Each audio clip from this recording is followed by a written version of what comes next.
बिस्मिल्लाहिर्रहमानिर्रहीम। अस्सलाम वालेकुम। कैसे हैं जी सब दोस्त? उम्मीद करता हूँ सब खैरियत से होंगे। मैं हूँ आसिफ इकबाल मुल्तान से।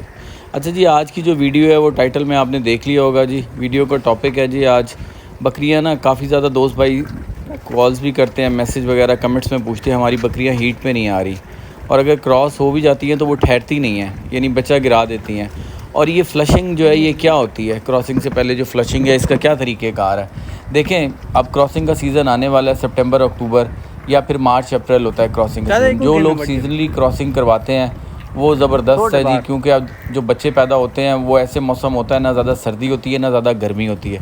आपका मोर्टेलिटी रेट काफ़ी हद तक कम हो जाता है, बल्कि ना होने के बराबर होता है, और यही एक फार्मर की कामयाबी है। तो कोशिश करें कि सीजनली क्रॉस कराएं, ताकि आप इतनी जो मेहनत करते हैं तो आप उसके बच्चे जो है आसानी से बचा सकें, और ज़्यादा आपको कोई तगोदो ना करनी पड़े, बच्चों की ज़्यादा एक्स्ट्रा केयर ना करनी पड़े। तो देखिए, सबसे पहले बात तो जी बकरियाँ हीट पे क्यों नहीं आती? अगर एक बकरी कमज़ोर होगी, उसकी डाइट अच्छी नहीं होगी, बैलेंस डाइट नहीं होगी, तो वो कैसे हीट पे आएगी? उसके अंदर ताकत ही नहीं होगी। और अगर वो क्रॉस हो भी जाएगी, यानी ठहर भी जाएगी, तो उसके बाद यानी जो बच्चा होगा अंदर वो इतना ही कमज़ोर होगा, क्योंकि जब बकरी के अंदर ताकत नहीं होगी तो बनने वाला जो बच्चा होता है वो भी इतना स्ट्रॉन्ग नहीं होता, वो सर्वाइव नहीं कर पाता, तो वो अर्ली स्टेज के ऊपर ही ना उसकी डेथ हो जाती है, जिसको मेडिकल साइंस में ना अर्ली एम्ब्रियोनिक डेथ कहते हैं बच्चे की ना। तो वो बच्चा फिर अंदर ही मर जाता है, और बकरी फिर वो खून का लोथड़ा सा या गंद फेंकती है, तो जो फिर लोग कहते हैं जी वो बकरी ने ना बच्चा गिरा दिया। तो वो वजह यही होती है कि आपकी जो बकरी है ना वो कमज़ोर है।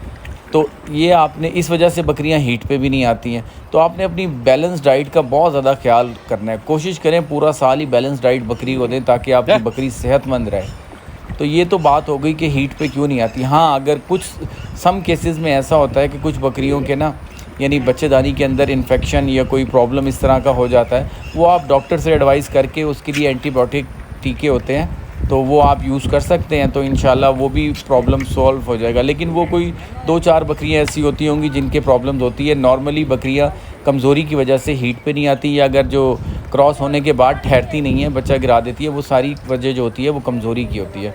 तो इसी वजह से क्रॉसिंग के सीज़न आने से 4 या 6 हफ़्ते पहले फ़्लशिंग करनी होती है। फ़्लशिंग क्या होती है जी? फ़्लशिंग ये होती है कि जो बकरी को आप डाइट दे रहे हैं, आपने उसकी डाइट बढ़ा देनी है। यानी आपने उसके वंडा जो आप दे रहे हैं उसको उसके अंदर गंदम ऐड कर देनी है, या कोई भी वंडा आप दे रहे हैं उसके अंदर आपने ना यानी 400 से लेकर आधा किलो तक 400 ग्राम से हाफ़ केजी तक आपने वंडा उसको देना है डेली का, 4 से 6 हफ़्ते। उससे क्या होगा कि वो बकरी के अंदर ताकत आएगी, और उसके एग जो खारिज करने की रेशो होगी ना, वो जब बकरी ताकतवर होगी तो वो ज़्यादा से ज़्यादा अंडे खारिज करेगी। जितने अंडे खारिज करेगी उतने ही बच्चे पैदा होंगे, ठीक है ना। तो आप अगर उसकी डाइट अच्छी करेंगे, ये इस मरहले को कहते हैं फ़्लशिंग का मरहला। इससे पहले आप उसकी डिवर्मिंग वगैरह कर लें, खुर वगैरह बना लें, ताकि जब बकरी प्रेग्नेंट हो जाए तो बाद में फिर ये काम ना करने पड़े, क्योंकि ये काम करने से बकरी स्ट्रेस में आती है, और जब स्ट्रेस में आती है तो बच्चा गिराने के चांसेस होते हैं। तो 4 से 6 हफ़्ते पहले जी आप अच्छी खुराक शुरू कर दें। खुराक में आपने प्रोटीन और एनर्जी वाली जो चीज़ें हैं वो आप देनी है। कोई भी चीज़ें आप दे सकते हैं। देखें, गंदम दे लें, आप चोकर दे लें, मकई दे लें, आप घी, तेल और क्या कहते हैं चने का टुकड़ा, जो चीज़ आपको वहाँ आपके अवेलेबल हो वो चीज़ें आप अपने वनडे में ऐड करके ना 400 से 600 ग्राम तक आप इसको 500 ग्राम 600 ग्राम तक आप एक जानवर को दे सकते हैं। तो उससे ये होगा कि बकरी के अंदर जो ताकत है ना, बकरी के अंदर ताकत आएगी, और उसकी बच्चा पैदा करने की जो सलाहियत है ना वो ज़्यादा होगी। ये सब अमल तो अल्लाह ताला के हैं कि देखें जी कितने बच्चे हैं कितने नहीं हैं, लेकिन ये एक प्रोटोकॉल है जो जिसको फॉलो करने से ये होता है कि आपका जानवर भी सेहतमंद रहता है और चांसेस बढ़ जाते हैं। क्योंकि हम तो सिर्फ जी कोशिश कर सकते हैं, बाकी सारे काम जो है वो तो अल्लाह पाक के हाथ में है। तो अल्लाह पाक भी इंसान की मेहनत, लगन और कोशिश देखता है और फिर उसको कामयाब करता है। तो आपने ना बकरी की जो डाइट है ना वो बढ़ा देनी है, यानी 400 से 600 ग्राम एक बकरी को आपने वंडा देना है। वंडा नहीं भी है आपके पास, गंदम है, आप खाली गंदम देते रहें। लेकिन आपने ना एक चीज़ का ख्याल रखना है कि जो लोग ये इस तरह का वंडा या गंदम वगैरह नहीं दे रहे, एकदम से अगर आप देंगे तो साथ उसके हाजमा मसाला या मीठा सोडा आपने लाजमी इस्तेमाल कराना, ताकि ये ना हो कि जानवर को मोशन ना लग जाए आपके। और दूसरा, वनडे के अंदर या गंदम में अगर आप मिनरल मिक्सचर ऐड कर लेंगे ना तो वो भी बड़ी ज़बरदस्त चीज़ है। LS के मिनरल मिक्सचर हैं या फिर वाइट गोल्ड, ये दोनों अच्छी कंपनी है। उसके अलावा अगर आप कोई और लेना चाहें तो वो भी आप ले सकते हैं, वो भी आप अपने वनडे में ना ऐड कर दें।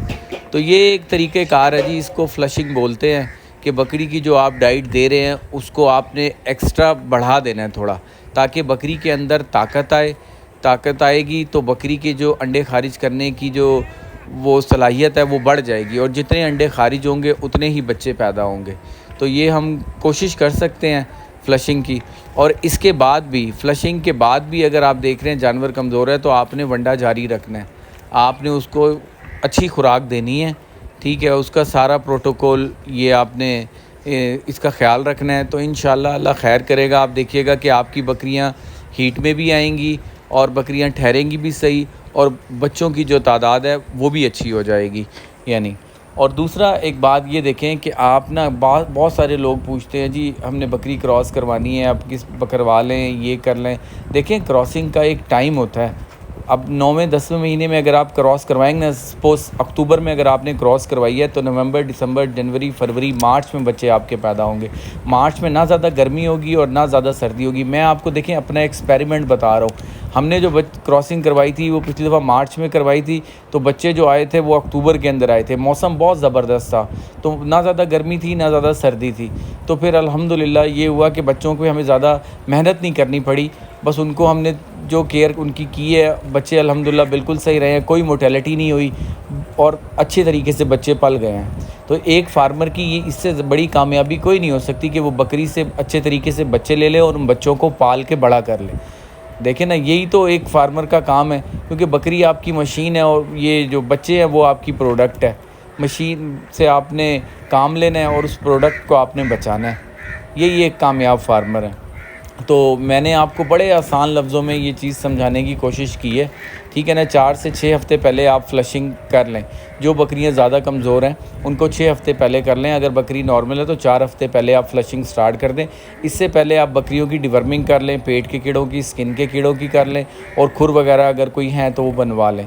तो उसके बाद आप उसकी डाइट बढ़ाना शुरू कर दें, इसको फ्लशिंग बोलते हैं। तो उम्मीद है कि ये चीज़ आपको समझ आ गई होगी। बड़ा आसान सी बात है जी, सिर्फ देखें सोचने की बात है ना। इंसान को अल्लाह ताला ने अशरफुल मखलूक़ात बनाया है, तो अगर हम चीज़ सोचेंगे, अगर इंसान ख़ुद कमज़ोर होगा तो वो कोई काम नहीं कर सकेगा, कोई वज़न नहीं उठा सकेगा या कहीं ज़्यादा देर चल नहीं सकेगा। हाँ, अगर उसकी खुराक अच्छी होगी और ताकत वाली चीज़ें खाएगा तो उसके अंदर एनर्जी आएगी, तो वो सारे काम कर सकेगा। सेम यही इम्प्लीमेंट जानवर के ऊपर होता है। अगर बकरी कमज़ोर होगी तो वो अपने आप को नहीं सर्वाइव कर सकेगी, बच्चा कैसे पालेगी वो अपना, ठीक है ना। तो उम्मीद है कि आप लोगों को कुछ ना कुछ समझ आई होगी। तो ये एक छोटी सी वीडियो थी जी, मैंने सोचा कि मैं फ्लशिंग स्टार्ट कर रहा हूँ, आप लोगों से भी शेयर करूँ। मैं वही बात आपको बताता हूँ जो अपने फार्म पे ख़ुद कर रहा होता हूँ। तो मुझे इजाज़त दें, अपना ख्याल रखें, दुआओं में याद रखिएगा। नेक्स्ट किसी वीडियो में इंशाल्लाह हाज़िर होंगे। अस्सलाम वालेकुम।